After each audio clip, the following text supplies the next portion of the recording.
All right, here's our last section of chapter 17, last section for this unit. And to me, it's in some ways the most intriguing of them.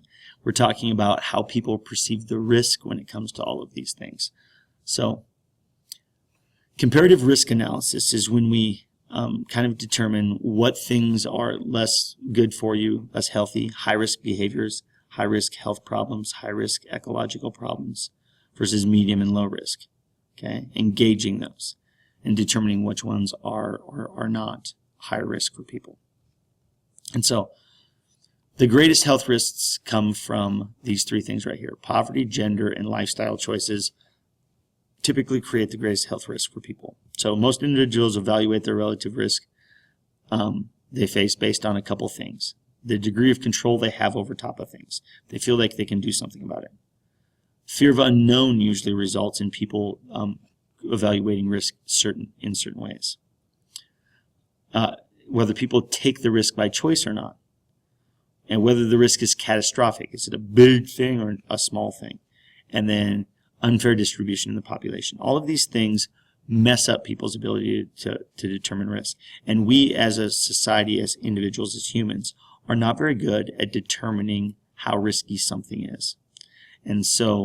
And then in addition to that, a lot of times we have misleading information. People go through denial. They have irrational fears that all lead to poor judgments about the risk of things. Primary example, don't talk to strangers, which isn't a bad one, but the odds of a kid getting harmed by a stranger is really low. The odds of them being harmed by someone they know, a relative, is much, much higher. And so we're teaching kids to avoid danger from strangers. That's kind of misleading information because they should also try to avoid it from their family members. So what causes most of the deaths in the United States? Well, poverty, malnutrition, and disease take the biggest chunk. 11 million people in the world die from that. This is in the world, sorry. Next, tobacco, because the next number of people. Then pneumonia and flu, followed by air pollution, which a lot of people don't necessarily always think about because they don't feel like they have a lot of control over that one. 3 million people die from that.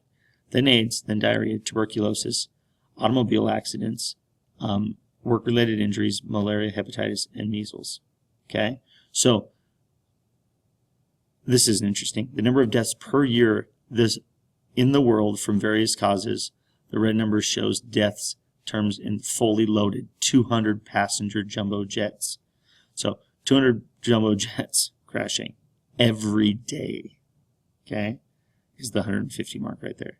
So if you took 150 jumbo jets, packed them with 200 people, and crashed them every day not having a survivor, that's how many people die every day from poverty, malnutrition, and disease. So that's what the red numbers are there for, just so you have a little perspective on the issue. So comparative. How does it affect your lifespan? Which I always find intriguing. So, poverty. If you live in poverty, on average, it will reduce your lifespan by 7 to 10 years. If you're born a male, you're going to live 7.5 years longer because you're a male. If you smoke, 6 to 10 years, right? If you're unmarried, if you don't have a spouse, you're more likely to die after 5 years. Air pollution reduces your likelihood of living by 5 months. AIDS, 3 months. So I found this chart really interesting. It gives you kind of that perspective. It takes the last chart and it puts it in a different perspective for you. In the United States, what kills people, and you're going to see it's different. You saw in the world view there was lots of things like pneumonia and things like that. Those things are reduced in the United States because of our healthcare system. So what's the number one killer here? Tobacco. Kills more people than anybody else as of 2004, which that number is shrinking because less people are using tobacco than used to be. Accidents. The majority of them auto-related, followed by alcohol use, infectious disease, pollutant toxins, suicide, homicides, and illegal drug use. Those are the ones that kill people in the United States. And so, generally speaking, that's the layout of that. That's the end of chapter 17.